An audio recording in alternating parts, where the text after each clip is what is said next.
Buonasera, benvenuti a questa edizione del telegiornale. Vediamo insieme i principali titoli. Diagnosi sbagliata sulla piccola Anna Rosa, atto d'accusa al nostro microfono del legale della famiglia della bimba morta per difterite a Palermo. L'infettivologo Bassetti al TG Sicilia: in questa situazione mandare a scuola i bambini non è sicuro. La Regione invita le ASP a misure straordinarie per vaccinare i bambini in tempi rapidi. Palermo, ancora sangue allo Zen, spari contro l'abitazione di un pregiudicato. Ai domiciliari e al pronto soccorso si presenta un uomo che dice di essersi ferito con un bicchiere di vetro. Messina, si concentrano sui custodi le indagini dopo il clamoroso furto al museo.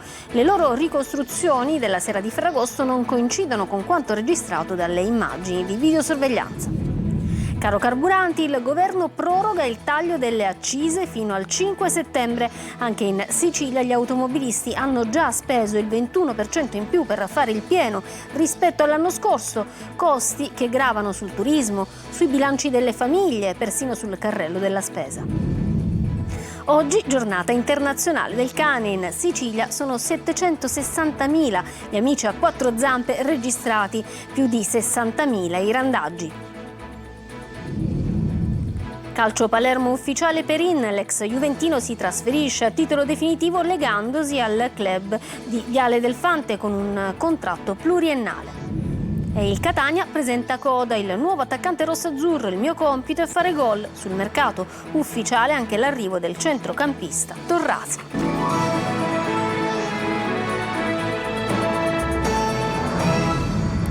Bentrovati. Dunque, quello che denunciano i legali della piccola Anna Rosa è una diagnosi sbagliata sulla bambina. Il legale della famiglia Bartolotta ai nostri microfoni chiede di accertare se ci siano responsabilità dei medici dei 3 ospedali che hanno avuto in cura la bimba di 4 anni morta di difterite. Intanto a Palermo i centri vaccinali continuano ad essere presi d'assalto. Marco Gullà. Dopo la morte della piccola Anna Rosa Bartolotta è ormai scontro aperto sulle responsabilità. I genitori della bambina non vaccinata e morta per difterite puntano il dito contro i medici dei 3 ospedali che l'hanno avuta in cura. Diagnosi sbagliata, ribadisce anche l'avvocato della famiglia ai nostri microfoni. La prima diagnosi è stata quella di tonsillite con stati febbrili, quindi è stata somministrata la cura in questo senso. Quindi c'è stato un primo accesso il 13 agosto, dopo qualche ora la bambina è stata dimessa e la madre è stata invitata a ritornare in ospedale qualora la situazione fosse peggiorata. Il 15 agosto, tuttavia la signora il 13 agosto aveva già informato i medici che la bimba non risultava avere il vaccino. Il cuginetto di Anna Rosa, anche lui positivo alla difterite ma vaccinato, sarà dimesso a breve dall'ospedale dei bambini. Sta bene. Nei centri vaccinali intanto continua la corsa al vaccino, anche oggi prenotazioni esaurite e tanta gente in attesa. Rispetto all'anno scorso vaccinazioni cresciute del 70%. Quello che è successo alla bambina, ovviamente chi non aveva fatto il vaccino probabilmente si è subito messo all'opera per prenotarsi, ecco. C'è molta paura, tant'è che secondo me c'è molta più folla, però che dire, io ho sempre rispettato le date, le vaccinazioni, mi dispiace che prima ci deve essere il precedente, prima di attivarsi un po' tutti. L'ultimo ritornerà quando avrà 5 anni. Okay. Lei ha paura, signora, per quello che è successo? Io seguo le istruzioni dei medici, bisogna vaccinare i bambini. Intanto la Regione invia a tutte le ASP siciliane una circolare urgente con appunto una indicazione precisa con alcune misure straordinarie di recupero vaccinale per i bambini tra 0 e 6 anni. È necessario, afferma l'assessore, prima della ripresa delle attività scolastiche, imprimere una accelerazione alle vaccinazioni, ampliando le possibilità per mettersi in regola, sensibilizzare sensibilizzando la popolazione, contattando personalmente chi è in ritardo e collaborando con tutte le autorità competenti. La priorità è la sicurezza dei nostri bambini. Venerdì prossimo, 28 agosto, inoltre si insedierà la task force regionale per fare un primo punto sul monitoraggio già avviato. La circolare è stata inviata non solo alle ASP ma anche alle organizzazioni sindacali dei pediatri di libera scelta, agli ordini provinciali dei medici e anche alle scuole. Andiamo adesso a Messina, perché anche a Messina è allarme per il numero di bambini non vaccinati. In 543 non hanno ancora fatto l'esavalente, che protegge pure dalla difterite. L'azienda sanitaria predispone un piano straordinario per rimediare, mentre nei confronti dei medici Novax scattano le segnalazioni all'ordine professionale. Vediamo. Il fatto che la difterite sia comparsa dopo 30 anni è una situazione grave. A Messina è allarme sulle vaccinazioni pediatriche. Sono 543 i bambini che risultano inadempienti rispetto alle vaccinazioni esavalenti, che comprendono anche quelle contro la difterite, dopo il tragico caso della bambina palermitana morta proprio a causa della malattia. Nel capoluogo la copertura è ferma a quasi il 79%. Messina ha una bassa percentuale di vaccinazione? La città di Messina sì. E noi interverremo principalmente sulla città di Messina attraverso tutta una serie di azioni che stiamo mettendo in campo. Verranno chiamati direttamente i soggetti che devono essere vaccinati, fissando già la data e la sede, e con i nostri motorhome faremo un'attività di vaccinazione di prossimità proprio per le fasce più deboli. Verranno contattati i pediatri e i medici di famiglia proprio per incitare e dare un input importante a quella che può essere un'attività di vaccinazione magari suppletiva, che in questo momento ci salvaguarda la popolazione da queste patologie gravissime. Per i genitori che non sottopongono i figli alle vaccinazioni, l'ASP procederà con la segnalazione al comune per l'applicazione della sanzione e, in caso di rifiuto, anche alla procura. Per i medici Novax che dovessero scoraggiare le vaccinazioni, invece è prevista la segnalazione all'ordine dei medici. I medici che incitano a non praticare le vaccinazioni sono fuori dalla storia, si muovono al di fuori di quelli che sono i principi scientifici che sono sanciti dalle linee guida nazionali e internazionali. Una forte provocazione arriva anche dal professore Matteo Bassetti, infettivologo, direttore del reparto di malattie infettive del Policlinico di Genova, che ai nostri microfoni dice: oggi mandare a scuola i bambini in Sicilia non è sicuro. Lo ha intervistato Emanuela Corsi. Avere l'85% di copertura vaccinale nei confronti della difterite sono numeri di un paese del Centrafrica. Numeri da paese in via di sviluppo. L'infettivologo Matteo Bassetti interviene sul caso difterite scoppiato in Sicilia, dove la copertura vaccinale arriva all'85%, al di sotto della soglia che garantisce l'immunità di gregge. Oggi andare a scuola in Sicilia con queste coperture vaccinali non è sicuro. Non è sicuro per quei bambini che o non si possono vaccinare per problemi di salute o in cui la vaccinazione non funziona, perché sono ad elevato rischio di epidemie. Alla vigilia del nuovo anno scolastico, il direttore del reparto malattie infettive del Policlinico San Martino di Genova lancia quindi la proposta di rinviare l'inizio delle lezioni, soprattutto nelle scuole primarie, per consentire alle autorità sanitarie la verifica delle coperture vaccinali. Avere dei bambini non vaccinati in una scuola è veramente rischiare di creare dei grossi focolai, quindi la mia, che naturalmente è una provocazione, vuole riportare l'attenzione di tutti, che è stata in qualche modo forse non adeguatamente considerata sul tema delle vaccinazioni e sul tema della scuola. Sul tema dei vaccini poi Bassetti richiama la politica e le istituzioni. Oggi sento il ministro Valditara che parla di mettere l'obbligo di insegnare l'italiano ai genitori stranieri, ma dovrebbe forse far rispettare una legge che già c'è in Italia, che è l'obbligo vaccinale per chi va a scuola. Andiamo a Palermo, dove allo Zen si torna a sparare la notte scorsa contro l'abitazione di un uomo agli arresti domiciliari. Allo Zen, appunto, al pronto soccorso dell'ospedale Villa Sofia si è poi presentato un uomo che ha detto di essersi ferito con un bicchiere di vetro. In realtà sembra che le ferite siano state provocate proprio da colpi di pistola. A Ferragosto, sempre allo Zen, era stato ucciso un uomo con un cacciavite nel corso di una rissa in strada. Per quel delitto sono in carcere un uomo di 34 anni e 2 minorenni. Le indagini adesso sul clamoroso furto delle opere di Antonello da Messina al museo. Cade l'indiscrezione secondo la quale uno dei custodi si fosse allontanato per partecipare alla festa della Vara. Il racconto di uno dei custodi in servizio la notte di Ferragosto sembra essere segnato da diverse contraddizioni e prende corpo l'ipotesi di un furto su commissione. Ilaria Mangano. Ormai è certo, dietro il clamoroso furto delle opere di Antonello da Messina al museo a Cascina c'era un basista. Non convince gli inquirenti il racconto di uno dei 4 custodi in servizio la notte di Ferragosto. Troppe le falle nella ricostruzione dei tempi, troppe le divergenze rispetto alle versioni degli altri colleghi. La sua posizione è al vaglio della magistratura, anche se non trova conferma all'iscrizione nel registro degli indagati per false informazioni al pubblico ministero. Gli investigatori vogliono capire se la squadra di turno fosse composta soltanto da incompetenti oppure se qualcuno abbia spianato la strada ai malviventi. Durante l'audizione, infatti, un impiegato ha ammesso di aver spento l'allarme credendo che si trattasse di un falso contatto. Che la banda abbia colpito a colpo sicuro appare ormai certo. I 2 ladri sono entrati da un accesso laterale sfruttando la confusione legata alla processione della Vara. Ma l'ispezione disposta dalla regione siciliana parla chiaro. Gli allarmi funzionavano, a tradire sono stati i protocolli di sicurezza. Mentre il Dipartimento dei Beni Culturali valuta i procedimenti disciplinari nei confronti dei custodi già trasferiti in altre sedi, la polizia stringe il cerchio. Sono al vaglio i filmati dei giorni precedenti per individuare eventuali sopralluoghi e i tracciati delle celle telefoniche. Esclusa la pista mafiosa, si fa strada un'unica certezza. Visto la totale non commerciabilità delle opere, probabilmente si è trattato di un furto su commissione.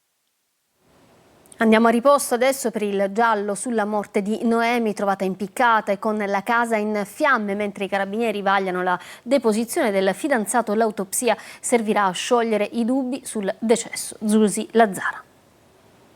Non si è suicidata, lo continuano a dire i genitori di Noemi Pellizzeri, la donna trovata impiccata nella sua casa in fiamme a riposto.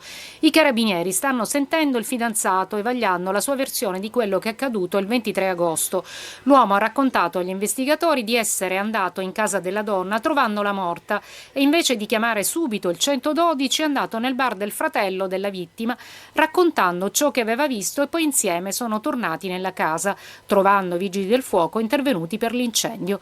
Circostanza tutta da verificare. Intanto sarà l'autopsia eseguita nell'Istituto di Medicina Legale del Policlinico di Catania a sciogliere i dubbi sulla morte di Noemi. Si attende anche l'esito dei test tossicologici e istologici per rilevare la presenza di sostanze tossiche o traumi e lesioni. E si fa strada anche la pista che l'incendio sia doloso ed appiccato quando Noemi era agonizzante. È stata trovata infatti con i piedi che sfioravano il pavimento. Le fiamme sarebbero partite dall'area dell'ingresso, lontana dalla camera da letto dove la giovane è stata trovata impiccata. Gli investigatori, che mantengono il massimo riservo, non escludono alcuna pista, compresa quella del femminicidio. Il caro carburante, adesso il governo ha prorogato il taglio delle accise fino al 5 settembre. Il costo si aggira sui 130 milioni di euro. Intanto quest'estate gli italiani hanno speso il 21% in più per fare il pieno rispetto all'anno scorso. Costi che gravano sul turismo, sui bilanci delle famiglie e sul carrello della spesa. Veronica Barbarino. Secondo una stima di Confesercenti, tra luglio e agosto gli italiani hanno speso 1,8 miliardi di euro in più per fare il pieno rispetto agli stessi mesi del 2025, con un aumento del 21% della spesa per il rifornimento. In pratica, per un pieno da 50 litri, rispetto a un anno fa, servono circa 14 euro in più per un'auto a benzina e oltre 20 euro in più per una a diesel. Un aggravio che pesa sui bilanci delle famiglie, soprattutto in Sicilia, dove la dipendenza dall'auto privata resta elevata. Secondo i dati del Ministero delle Imprese e del Made in Italy, nell'isola il prezzo medio regionale dei carburanti si attesta oggi a 2,02 euro al litro per la benzina e 2,15 euro per il gasolio. L'aumento dei prezzi arriva infatti in una regione nella quale il costo della mobilità è già condizionato dall'insularità, dalla carenza dei collegamenti alternativi alla strada e dalla necessità per i cittadini, lavoratori e turisti di utilizzare l'automobile per gran parte degli spostamenti. La nostra è un'isola dove il trasporto pubblico non sempre rappresenta una reale alternativa all'automobile. E c'è anche un effetto cascata. Il rincaro del gasolio infatti aumenta i costi dell'autotrasporto e della distribuzione delle merci, costi che potrebbero tradursi nel rialzo del carrello della spesa. La proroga del taglio delle accise quindi può offrire un sollievo immediato, ma per gli automobilisti e le famiglie la vera risposta resta un intervento più strutturato e duraturo. Cambiamo argomento adesso, lo spettacolo, perché vi portiamo nel dietro le quinte di Notre Dame de Paris a Palermo. Il celebre musical di Riccardo Cocciante è tornato al Teatro Verdura, dove resterà fino al 6 settembre. Emanuela Corsi.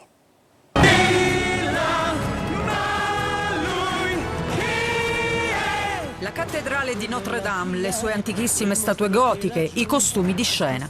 Siamo a Palermo, nel backstage di Notre Dame de Paris, l'opera popolare moderna più famosa al mondo che ritorna al Teatro di Verdura con un debutto da tutto esaurito e un interminabile standing ovation finale. Il ritorno in Sicilia del musical, firmato da Riccardo Cocciante e scritto da Pasquale Panella, non è soltanto un evento teatrale, ma una vera e propria celebrazione. Sono passati quasi 25 anni dal debutto dell'opera e il pubblico palermitano ha risposto con lo stesso entusiasmo della prima volta.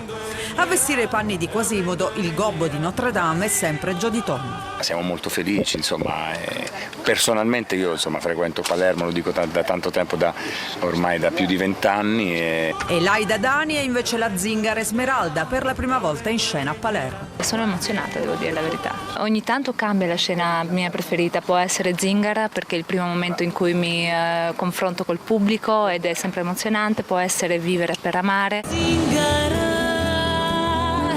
qui nessuno sa niente di me. Zingara. Nel cast compaiono anche Vittorio Matteucci nei panni di Frollo, il nobile alchimista solitario che si innamora follemente di Esmeralda, mentre Gianmarco Schiaretti interpreta Gringoire, il poeta di strada che fa da filo conduttore per l'intera trama. Questo è il tempo delle cattedrali, la pietra si fa, statua, musica e poesia. L'opera, tratta dall'omonimo romanzo di Victor Hugo, resterà in scena nel capoluogo siciliano fino al 6 settembre. Su mura e vetrate, la scrittura è architettura.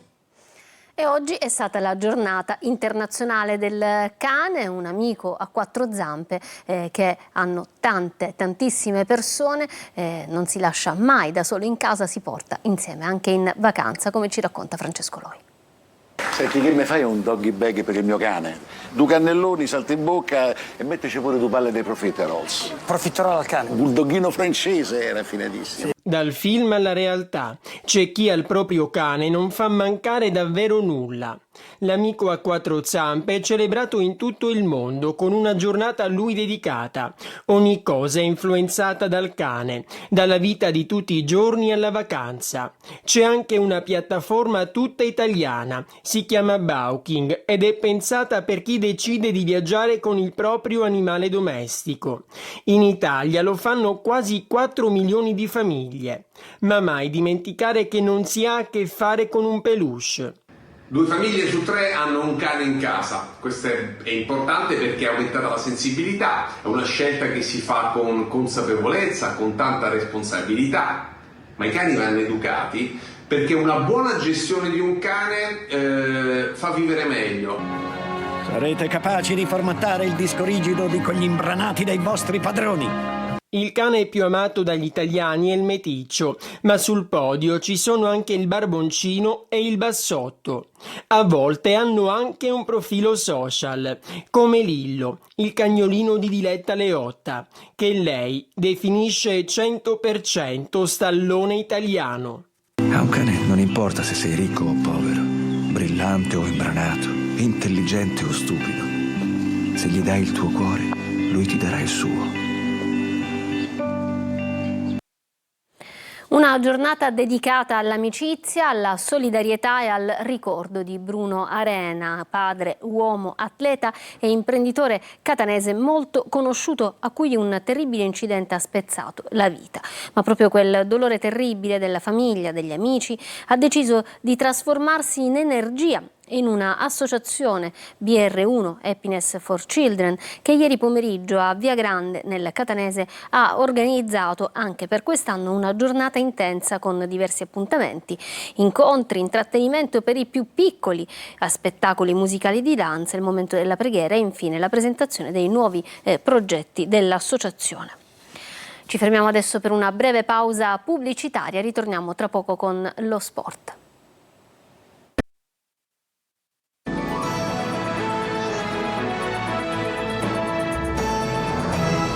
Ritorniamo in studio con lo sport, il calcio, perché Perin saluta la Juventus e approda a Palermo. Il portiere firma un contratto triennale con i rosanero, come ci racconta Marco Gullà.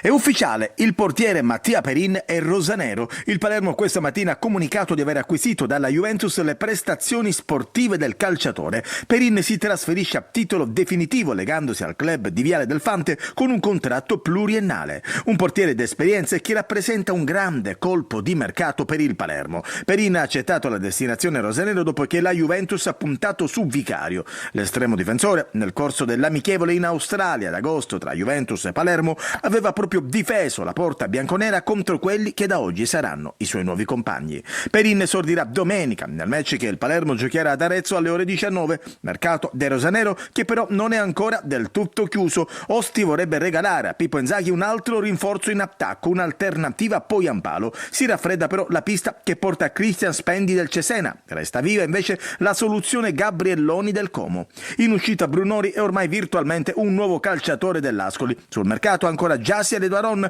ma per entrambi non sono arrivate offerte importanti. Con la valigia in mano anche Blen. Su di lui c'è un timido interesse del Cesena. Intanto il Catania oggi pomeriggio ha presentato il nuovo attaccante Massimo Coda. Sul mercato ufficiale l'arrivo di Torrasi. Sentiamo Marco Carli. Mister 150 gol o quasi in Serie B si presenta. Massimo Coda è la punta di diamante del nuovo Catania, 18 gol con la Cremonese nel 2024, capocannoniere per 2 stagioni fra il 2020 e il 2022, 3 promozioni in A, arriva quasi a 38 anni e lui affronta subito il tema. Tanti dicono è vecchio, ormai è finito così, però non c'è smentita migliore che darla sul campo, quindi questa cosa qui mi carica insieme al fatto di essere in questa piazza. Indosserà la maglia numero 9, attende di definire con Longo se partire per Monopoli o no e dice che lavorerà per entrare in forma il prima possibile. D'altro canto sa che gli viene chiesta soprattutto una cosa. Devo fare quello che so far bene, il presidente dice, il direttore la devo buttare dentro e è la cosa principale. Avrà anche un ruolo nello spogliatoio per esperienza e qualità, oltre che nel trascinare i più giovani. Parla di Catania, i tifosi sono stufi, dice dobbiamo fare la svelta per provare a vincere. E a proposito del campionato commenta. In casa comunque dobbiamo cercare di sbagliare il meno possibile e penso che questa è stata l'ultima sconfitta, vedremo. Però so che ci sono delle trasferte molto insidiose che vai a giocare su campi veramente difficili, quindi sarà quella la difficoltà, rimanere sempre concentrati, pareggiare l'aggressività degli altri, perché sicuramente per stare qui a Catania significa che hai qualità superiori. Annunciato anche che gli abbonati entreranno con un ingresso unico a €2 per la partita di Coppa con il Savoia di mercoledì prossimo. Sul mercato, ufficiale l'arrivo di Torrasi, confermata la durata del contratto, 2 anni fino al giugno 2028. Ancora una pausa, tra poco le ultime notizie.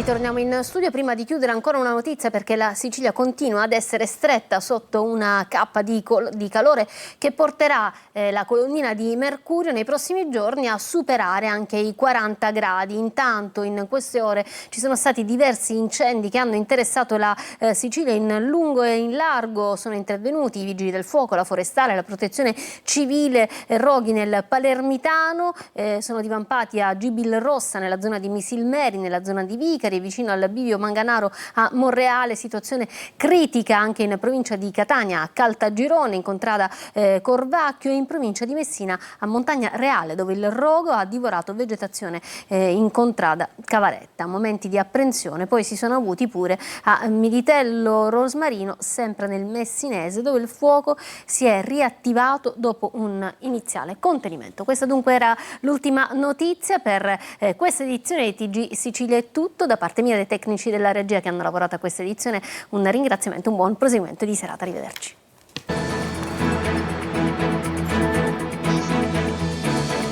Entra nel mondo dell'informazione con l'app Sicilia Web. Resta sempre aggiornato con le news e le live in diretta.